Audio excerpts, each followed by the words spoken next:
India से पाकिस्तान की लड़ाई में कई इस्लामिक देश जो पाकिस्तान के हमदर्द हैं, उन्होंने भी दूरी बना रखी थी। पाकिस्तान इतना गलत था कि धर्म के नाम पर भी ये देश उसका सीधा समर्थन करने से हिचक रहे थे। मगर इन सब देशों में से एक देश ऐसा था जो 22 अप्रैल से ही पाकिस्तान के साथ खुलकर खड़ा था। 22 अप्रैल इसलिए क्योंकि ये वो दिन था जब पाकिस्तानी आतंकियों ने पहलगाम में 26 निर्दोष लोगों की जान ली। लेकिन सवाल सिर्फ यही है कि क्या मजहबी रिश्ता इंसानियत से बड़ा हो गया? जब पूरी दुनिया पाकिस्तान के खिलाफ थी, तब टर्की भारत पर हमले के लिए पाकिस्तान को हथियार दे रहा था। आज हम विस्तार से इसी मुद्दे पर बात करेंगे, समझेंगे कि कैसे टर्की भी भारत के लिए उतना ही खतरनाक है जितना कि पाकिस्तान, और जो भी बीते 15-20 दिनों में हुआ उसमें टर्की की क्या भूमिका रही, ये सारी बातें आज इस वीडियो में।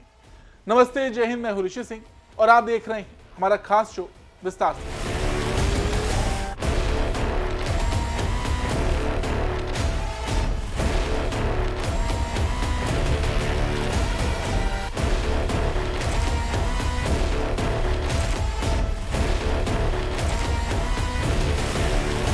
भारत पाकिस्तान के बीच सीज फायर हो चुका है। पाकिस्तान के प्रधानमंत्री ने टर्की के उच्चायुक्त को बुलाकर धन्यवाद दिया है।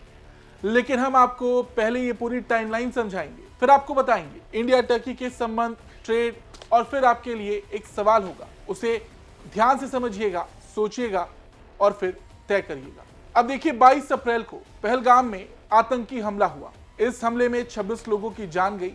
लेकिन इस वक्त पाकिस्तान के प्रधानमंत्री शहबाज शरीफ टर्की में थे। वहां टर्की पर कश्मीर के समर्थन के लिए एर्दोगन को धन्यवाद कर रहे थे।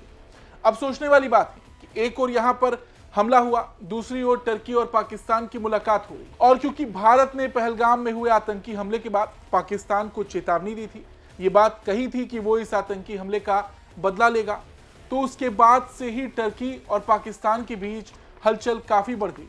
हालांकि इन सब के बीच एक खबर आई कि टर्की का एक विमान पाकिस्तान में उतरा है। उस विमान में पाकिस्तान के लिए हथियार है। टर्की ने शुरुआत में इसे मना किया, लेकिन अगर हम इस पूरे हमले को और इस पूरे पलटवार को समझें तो ध्यान दीजिएगा, पाकिस्तान ने जिन ड्रोन से भारत पर हमला किया वो टर्की के ही ड्रोन थे। हालांकि वापस से उस विषय पर आते हैं। पाकिस्तान में टर्की का विमान उतरा, टर्की ने उसे खारिज किया। इसके बाद एक खबर आई कि टर्की की एक टीम पाकिस्तान आई है और वहां पर वायुसेना प्रमुख से मुलाकात कर रही है। इसकी बाकायदा एक तस्वीर भी जारी हुई।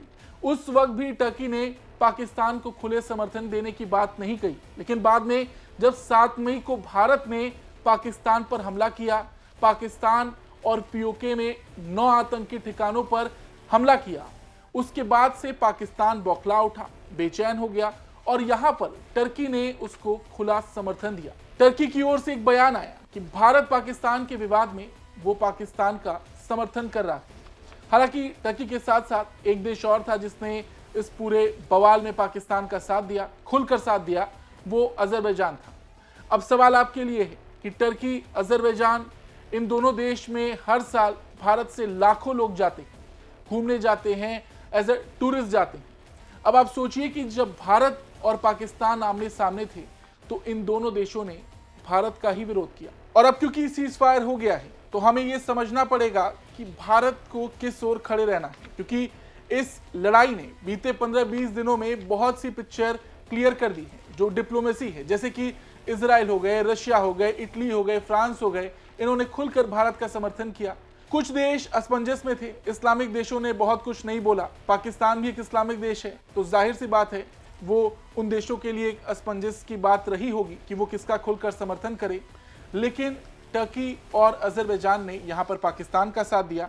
और क्योंकि इन दोनों देशों का भारत से ट्रेड होता है तो हम आपको वो भी बताएंगे। और क्योंकि भारत के लिए पिक्चर क्लियर हो गई है तो भारत की आगे की नीति क्या हो सकती है उस पर भी बात करेंगे। सबसे पहले हम बात करते हैं अजरबैजान की। देखिए, 2005 में केवल $50 मिलियन का भारत और अजरबैजान के बीच ट्रेड था, जो 2023 में बढ़कर $1.435 बिलियन हो गया। आप अंतर देख सकते हैं।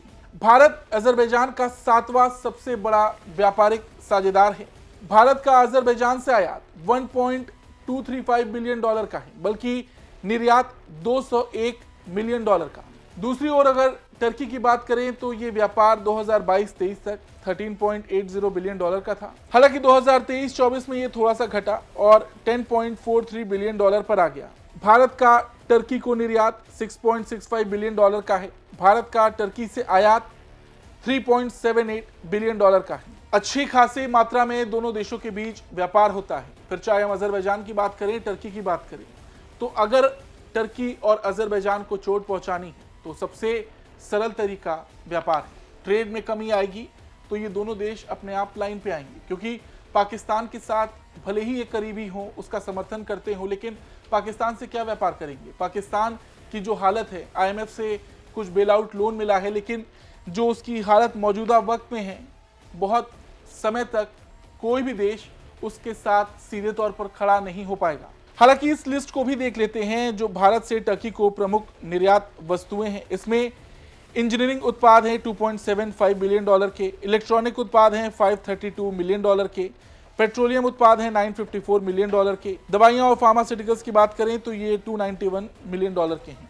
और टर्की से इंडिया को प्रमुख आयात अगर इस लिस्ट को देखा जाए तो खनिज, ईंधन और तेल $1.8 billion, nuclear reactor parts $311 million, नमक प्लास्टर सामग्री $235 मिलियन, कीमती मोती व पत्थर $132 मिलियन। आपको बता दें, इंडियन कंपनीज टर्की में ऑटोमोबाइल, फार्मा और IT सेक्टर में काफी एक्टिव हैं। जो टर्की की कंपनियां भारत में हैं वो बुनियादी ढांचा और इंजीनियरिंग प्रोडक्ट्स में रुचि दिखा रही हैं। भारत टर्की के लिए एशिया में उत्पादन केंद्र बनते जा रहा था, लेकिन यहां पर इसे फुल स्टॉप लगाने की जरूरत है। अब अगर दूसरे देशों की भूमिका की बात की जाए, देखिए गल्फ कंट्रीज को अगर हम देखें, कई ऐसे देश हैं जिनके पाकिस्तान से संबंध अच्छे हैं, भारत से भी अच्छे हैं। इस्लामिक देशों की बात कर रहे हैं, लेकिन जो पहलगाम में हुआ उसके बाद से इन देशों ने चुप्पी साध रखी। कुल मिलाकर उन्होंने पाकिस्तान का साथ नहीं दिया, क्योंकि वो यहाँ पर जानते थे कि पाकिस्तान बहुत ज़्यादा गलत है। पहलगाम में जो हुआ, जो जिन आतंकियों ने उस हमले को अंजाम दिया वो पाकिस्तानी थे। ये बात भारत ने कई बार कही, लेकिन टर्की और अजरबैजान के दो देश ऐसे थे, उसके बाद भी इन्होंने खुलकर पाकिस्तान का ही समर्थन किया। देखिए, एशिया में पाकिस्तान लंबे समय से खुद को धर्म के रखवाले की तरह दिखाता रहा है। इसी वजह से कई देशों ने उसकी मदद भी की, लेकिन उसका रवैया अपनी ही थाली में छेद करने का रहा। अफगानिस्तान और ईरान में लगातार दखल अंदाजी करता रहा। सऊदी अरब, संयुक्त अरब अमीरात पाकिस्तान को भारी फंडिंग करते रहे, लेकिन अब वो भी इस देश के साथ एक मंच पर खड़े होने में सावधानी रखते हैं। इन सभी देशों के साथ भारत के रिश्ते फिलहाल ज्यादा मजबूत हो चुके हैं। ऐसे में वो पाकिस्तान जैसे अस्थिर मुल्क की वजह से कुछ दांव पर नहीं लगाना चाहते। दूसरी बात, कश्मीर मसले पर द्विपक्षीय बात की बजाय पाकिस्तान ने आतंकी गुटों की मदद लेनी शुरू कर दी। उसकी अपनी जमीन से जैश, लश्कर जैसे आतंकी संगठन ऑपरेट होते रहे। ऐसे में उसका रिकॉर्ड इतना दागदार है कि कोई देश उसके सीधे पक्ष में नहीं रहा। ये गल्फ कंट्रीज की बात यहाँ पर हो रही है। इतना कुछ होने के बाद भी पाकिस्तान से उसके संबंध जैसे भी रहे हों, पहलगाम में जो कुछ भी हुआ उन्होंने पाकिस्तान का साथ नहीं दिया, टर्की और अजरबैजान ने दिया। इसलिए ये भारत के लिए भी इस वक्त ये सोचने का विषय है कि आगे की राह भारत के लिए क्या होनी चाहिए। कुछ आंकड़े हमारे पास और भी हैं। जो लोग टर्की और अजरबैजान में घूमने जाते हैं, बाकू, इस्तांबुल, ये दो जगह ऐसी